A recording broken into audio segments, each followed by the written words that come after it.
Hey, welcome to Transform Your Workplace. I am Brandon Laws, and thanks for joining us today. I've got Steven Rogelberg here on today's episode. He's the author of The Surprising Science of Meetings, How You Can Lead Your Team to Peak Performance. For people who have been listening to this podcast forever, knows that I'm kind of a stickler when it comes to meetings. I can't stand when they're run ineffectively. And that's probably why I've had two authors of books about meetings. You wouldn't think there'd be a ton to unpack, but yet here we are.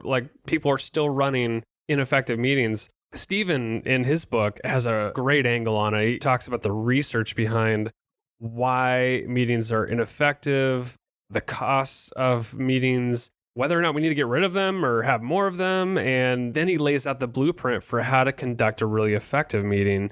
And we get into a lot of technical things that you can take back to your organization. I want you to listen to this podcast and then definitely go check out the book. It has been recognized since 2019 on several lists. SHRM, Business Insider, and several others are giving this a lot of recognition. We are lucky to get Steven on the podcast. I can't wait for you to listen to this episode and let me know what you think. Connect with me on LinkedIn, send me a quick note. I do Instagram, direct messages, Twitter, all that stuff.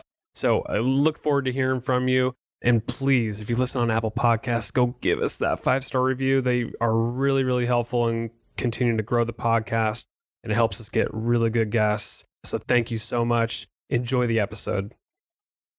Hey, Steven, it's a pleasure to have you on the podcast. Welcome. Oh, thank you. It's great to be here. Your book, The Surprising Science of Meetings, How You Can Lead Your Team to Peak Performance. Such a fascinating book. I think meetings are an issue that a lot of organizations are having. They're not effective. People don't know how to run them. When you started doing research for this book, because with The Surprising Science, I mean, you obviously did some research behind this. So when you really started diving into the research behind meetings, and you started asking people what they think, what's a typical response you heard? They hate them. They hate them. Yeah, I've been doing research on this topic for 20 years. And, as an organizational psychologist, I'm dedicated to understanding and working to improve organizations. And clearly, meetings is a perfect target, right? You have people spending tons and tons of time in meeting, and there's so much frustration. We can definitely move the dial on meetings leveraging science. It was interesting because early on in the book, you talked about the cost of meetings, and I hadn't really put much thought into it. You attend a meeting, you willingly accept, you show up, and you're like, what did we just do for an hour? And you'd laid it out perfectly in chapter 1. The quote says, say there's a direct level staff meeting with 7 people that lasts an hour with an average yearly salary of $120,000 a year per attendee, or that's about $60 an hour.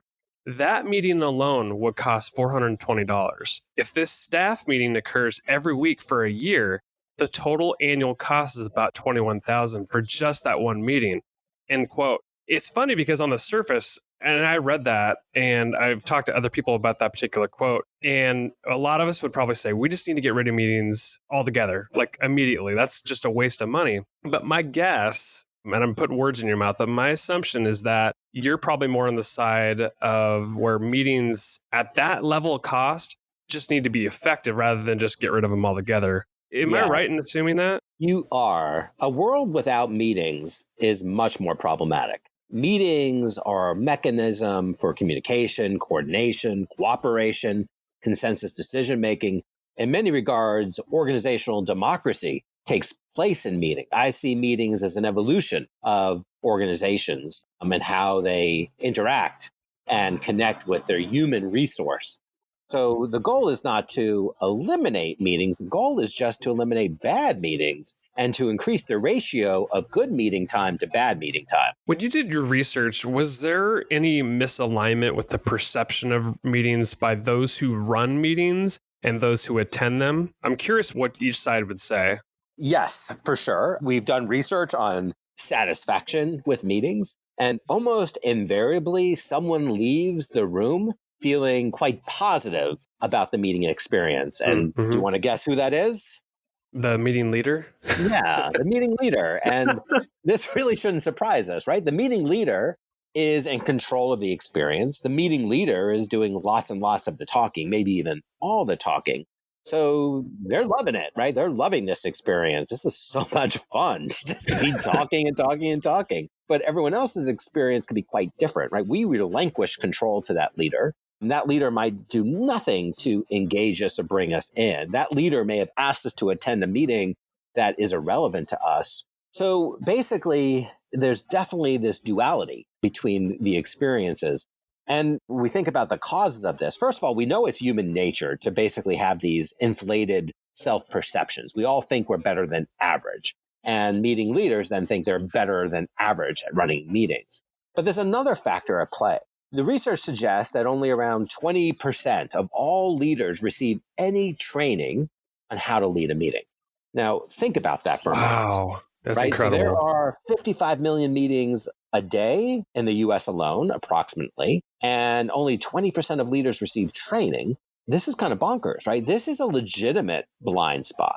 People don't know really how to do these things.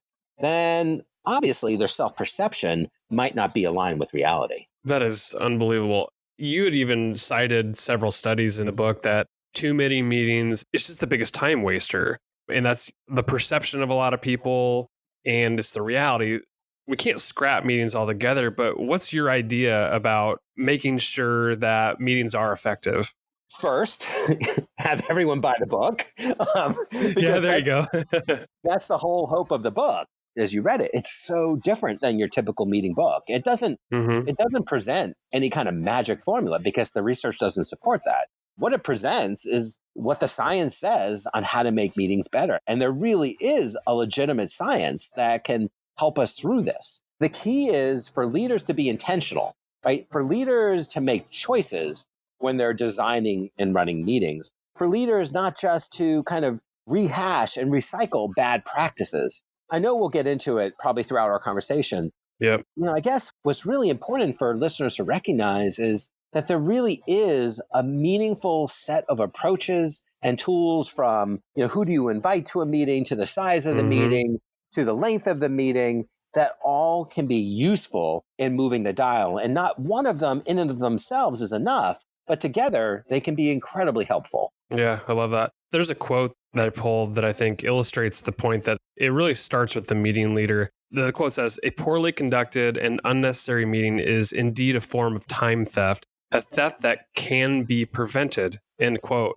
It does start with the training of that leader and intentionality, right? Who are we inviting? Am I leading the meeting correctly to where we're having a productive dialogue, right? Exactly. When you think about and examine who are the best meeting leaders, they have something in common.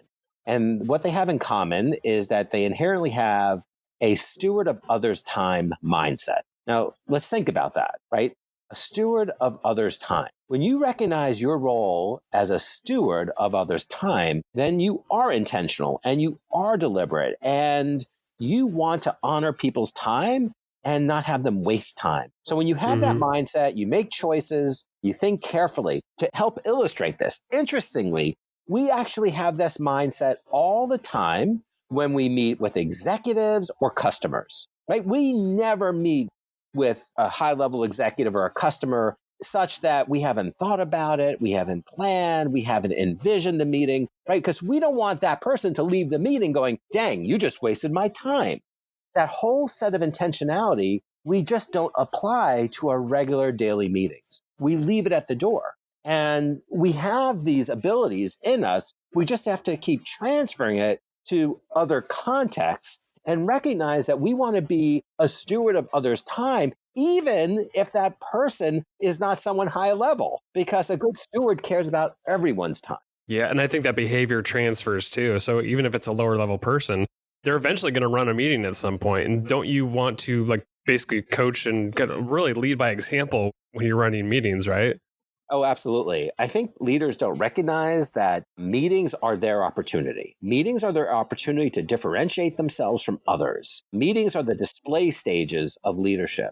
We know there's so much dysfunction in meeting leadership. So if you do it right, you do it with intentionality and thoughtfulness, and you act like a steward, that's going to elevate you and your team. And it's going to result in a lower likelihood of derailment, right? Because as you move up an organization, you're expected to work with and through more and more people. And where does that happen? A meeting. Let's dive into some technical meeting stuff. And I won't give away your entire book because I do want people to go get it. Literally got the blueprint for how to run an effective meeting. One of these ideas that you'd had, which I loved, and I actually shared on my LinkedIn yesterday, you had this idea about like, okay, we fill up whatever time we allocate, right? So we have an hour-long meeting, we'll fill up an hour. We have a 30-minute meeting, we'll fill up to 30 minutes no matter what.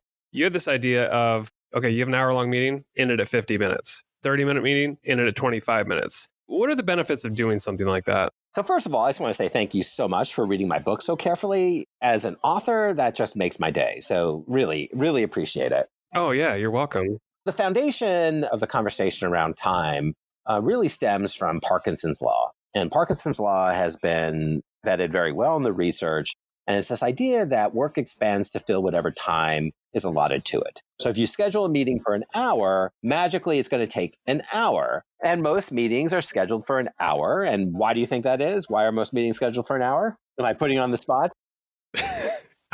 Because because Outlook and other calendar exactly systems, they give you that hour. There's nothing magical about an hour meeting. It's just kind of a default setting. It's the increment that most calendars are created in. And that's just not a good enough reason. We can use Parkinson's Law, though, to our advantage. If we schedule a meeting for 50 minutes, it's going to take 50 minutes. If we schedule for 48 minutes, it's going to take 48 minutes. What I want leaders to do is to take control, to look at what they want to accomplish in the meeting and then decide how much time it's going to take. We do this all the time when we engage in planning activities. We just want to be thoughtful. How much time should it take? And then once you define that time, what I'd like to challenge meeting leaders to do is to dial it back 5 to 10% even more. Because the research shows that when you add a little bit of pressure, groups tend to be more focused and perform optimally. So there's lots of ways that we can kind of leverage the allocation of meeting time to assure more success in meetings.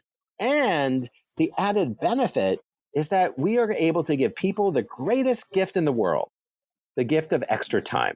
It was interesting. When I put that on LinkedIn, I was like, hey, the benefits of doing so is people are going to thank you because they're going to have at least time to, transition into their next meeting. Because as we talked about with Outlook or, Google Calendar or whatever it may be, it's usually in hour-long blocks. And so inevitably you're going to have, something from 12 to 1 and 1 to 2. Well, how do you have transition time between the end of the meeting and the start of the next meeting? And somebody made a comment on my post about this is like what schools have been doing forever. The bell will ring 10 minutes before the hour, and then it gives you time to get to the next class and grab something to eat, go to the bathroom. I think it is the best gift you can give somebody. I mean, it's really funny. I mean, schools are great, actually kind of a nice setting to kind of think about because schools do a lot of things that actually represent good meeting practices, right? So they build in the intervals. That's natural. Like, how could you not have an interval between meetings? You just need it. It's essential. And yet in organizations, we often don't do it. Teachers, they think about a lesson, a class period, right? They are trying to be good stewards. And so they think about it and what are potential problems and what plans can they make to promote a meaningful experience. So there really are some interesting connections, I think, that we can draw from schools into making organizational meetings better. Yep. You had a lot of really good information on how to structure an agenda. You basically build a mock agenda, and I encourage people when they look at the book, copy it. It's a great structure. When you look at how a meeting leader should structure an agenda, though, what needs to be on it? What kind of information and how would you block out the topics that you're going to dive into during a meeting? Agendas can definitely look a host of different ways. And however, good agendas have a few things in common. So first of all, they're built with items that actually matter, right? So everything on there is actually relevant and meaningful to the people you're inviting. That sounds so intuitive, but it's typically just not done. Yeah. So we just really want to be thoughtful about what we're choosing. Does it require a discussion? Who needs to be there for it? I love the idea of agendas being thought of as stories. And so what story do you want this meeting to tell? What order should the story unfold? And we know from the research that early items in the agenda receive the most amount of attention. Well, given this findings, it suggests to us that we want to start our meeting, maybe after a few-minute buffer, with the most meaty and important topic, right? We don't want to wait to the end to talk about that. We want to put it on the table right away, capture people's interest, their imagination, so that they're convinced from the get-go, wow, I am so glad I'm there. So ordering of the story, agendas that clearly indicate what type of preparation is needed. I even like agendas calling out people by name, kind of indicating, hey, this is going to be a directly responsible individual. This is a person who might facilitate this agenda item. So leaders can share the agenda experience with others. And then an agenda innovation I've been talking about in a lot of contexts is this idea of thinking a little differently about agendas. So instead of thinking of agendas as a set of topics to be addressed, consider creating your agenda as a set of questions to be answered. And that very act of thinking of it as questions, it leads you to create kind of a higher level processing. Like, okay, well, what are we really trying to solve in this meeting? By thinking of it as questions, you have a better sense of who's needed at the meeting because they're relevant to the question. You have a better sense of when to end the meeting because the questions have been answered. You know whether it's been a good meeting because the questions have been answered in a compelling way. And if you just can't think of any questions, then you likely don't need a meeting. Yeah, that was going to be my next question is like, should you cancel a meeting if you don't even have a compelling agenda? And it sounds like the answer is yes. But how far in advance do you figure that out? Like, when do you send the agenda? And as a meeting leader, when do you determine like, we actually don't need a meeting? It's not compelling whatsoever. In terms of that decision point of if you need a meeting or not, hopefully you've kind of done that before you even scheduled the meeting and where you just thought carefully, okay, does this really require kind of interaction and engagement? And if the answer is no, then recognize that there's other things you can do that are actually very efficient, right? You can write it down. Okay, that's fine. But there's other alternatives. We can record ourselves talking, right? We can do a quick video cast. And people love these options because then they can listen to it at their convenience. They don't have to be interrupted from their workflow. And not only can they listen to it at their convenience or perhaps on a commute, but they can also listen to it at a faster speed because we know that humans can listen faster than most people speak. Yeah. So recognizing that they have other tools available to them to kind of engage in this way. But even if you scheduled the meeting, if 24 hours before you realize, you know what, I just don't have enough there, that's fine. You can still cancel it. I do like the idea of getting the agenda out at least 2 to 5 days in advance, mostly because it gives people time to prepare, but it also lets them kind of have a conversation with you to maybe opt out if they just don't think the meeting is all that relevant to them. Yeah. Kind of a two-sided question here. One, how many people should be in a meeting? And how do we get to this place where, we talk about inclusivity, and I think that's why too many people end up attending meetings is we want to include people naturally, but honestly have no reason being there in a lot of cases. So how do you answer that question in a way that like, what's the perfect size, I guess is really the ultimate question. There's not going to be a perfect size. So much of it will depend on the facilitator's skills. You could certainly argue, though, for real, genuine discussion, it has to be 8 or less. If someone's really good as a facilitator, maybe it could get up to 12. But if you want actual engagement and interaction, there's just limits of what's going to happen when you have so many people asking for airtime. So we have to keep that in mind. If it's just more about information dissemination, then obviously those can be much bigger because you're not looking for, true engagement. What was the second part? Yes, the inviting people. So the inclusivity, you're just inviting everybody. That's such a fun and important question because, one of the things that we know is that when people are not invited to a meeting, it actually kind of creates a little anxiety. They're worried that maybe they're being marginalized, kind of outgroup. We have to recognize that that exists. I like to think of it as a hypothetical conversation. So let's say that you thought about a meeting and you've identified who are the core people. That's typically not hard. We know who truly has to be there. Where we get ourselves in trouble are more of these secondary individuals who are the kind of the nice to haves, but not necessary. So for those individuals, this is what the conversation could sound like. It could sound like, Gordon, we're having a meeting. Here's some of the topics that we're going to talk about. I don't think these things are really tremendously relevant to you, but I wanted to give you an opportunity. If you have any input about any of them, let me know. I'll be happy to represent it. I'll also be totally happy to share with you the meeting minutes at the end and know that at any future point you want to come to a meeting, you're more than welcome. If you lay out a conversation like that, guess what the person's going to say? I'm good. Sounds great. Thanks. Yep. But they also have been validated. So if you kind of do those steps, then it's a great way of shrinking the meeting size, which only helps with the functionality of the meeting. And you're kind of giving that gift of time to more and more people. Yeah. Engagement's like one of the hardest things, I think, in meetings because not everybody gets airtime.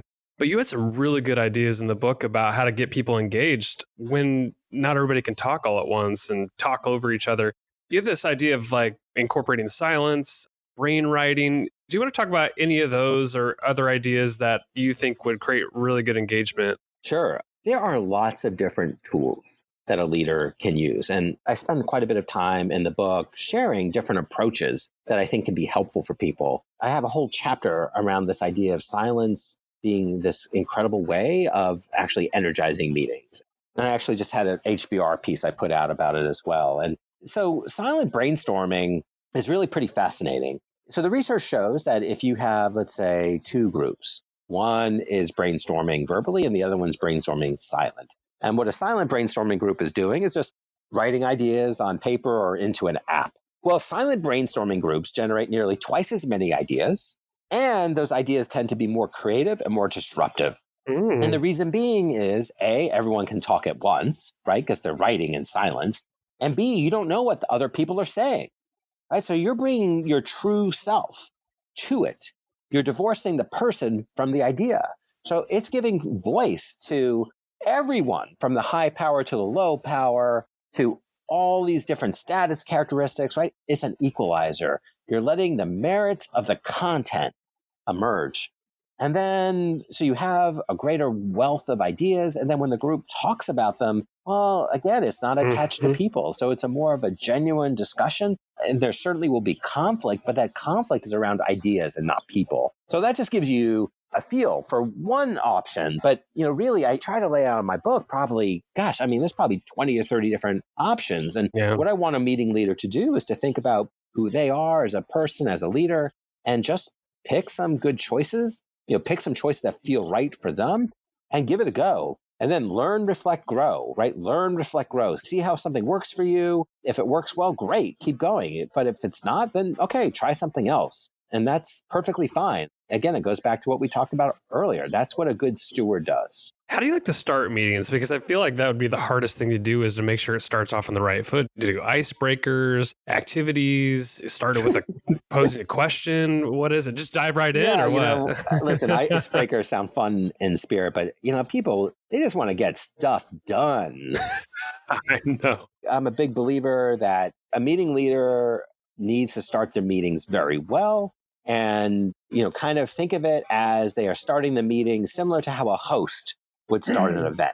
So what does a host do when they start an event, right? They welcome people. They thank them for coming. They express gratitude, right? They smile. They have a good attitude. They make introductions when people don't know each other. Well, that's the greatest way of starting a meeting. That way you bring the energy, you bring the positive mood. And, what we find in our research is that leader mood is actually very contagious. So start like that, start with a positive energy, have a few minutes of kind of the notes. And then, as I mentioned earlier, just go hard at getting stuff done. Let's circle all the way back to the science of meetings. With any good science, you've got feedback loop, you collect data. What's a really good way to collect data about whether we're really good at running meetings, whether people were engaged, and whether they felt like it was worth their time? Is there like a really good way to get that feedback from people as they either exit the meeting or some other way? Sure. So given that we know that humans tend to have this blind spot around their meeting leadership ability, then it behooves us to challenge that blind spot. So basically, the best meeting leaders periodically evaluate their meetings. Again, that's what a steward would do, right? They evaluate the meetings. And I am all for keeping it simple. I don't like complex solutions to simple problems. So I'm a big believer that you periodically survey people and just say, hey, what's going well? What can we do differently? Any ideas for, making this better? And collect that information and look for themes and then share it with your group and try it. But the very act of asking for feedback, it's going to give you plenty of stuff to work for. And, when you're not actively collecting feedback, at least scan for cues. Right, so if you look at your meeting and everyone's multitasking and there's side conversations and there's one person dominating or you're the one dominating, those are all indicators that you're not running a good meeting. Yeah. Steven Rogelberg, thank you so much for coming on the podcast. Your book is The Surprising Science of Meetings. You're getting a lot of press. This book is just taken off. Can you talk about where people can find the book, learn more about you, and what kind of, press are you getting right now? Like, this book is phenomenal. Oh, thank you. Well, the book came out, I think, January 2nd. And then January 3rd, Washington Post named it the #1 leadership book to watch for in 2019. And then a week later, Business Insider named it top 14 books. And I'm just amazed. This is incredible that this is happening. A book about meetings is capturing people's imaginations. And it's continuing this summer. SHRM and Strategy and Business all put it in their top 10. So it's getting so much love. And it really is incredibly meaningful to me because my goal of writing this book was not to figure out what to write in my next book. My goal in writing this book was to take 20 years of research and bring it forward because I thought it could really help. And clearly there's an appetite for it. And I'm very grateful that that's the case. I would love for people to come to my website. It's stevenrogelberg.com. Again, stevenrogelberg.com. And I have resources on there. There are certainly links to buy the book. Amazon obviously has it. There's lots of places where you can get it, but I have a number of links on the website where to get it, as well as there's videos, all kinds of, I think, nice content that could be helpful for people. So definitely check out stevenrogelberg.com. And I really appreciate you having me on. This ability to kind of share these key findings and to hopefully energize your audience is really a great one. Thanks, Steven. This is a lot of fun. Thank you.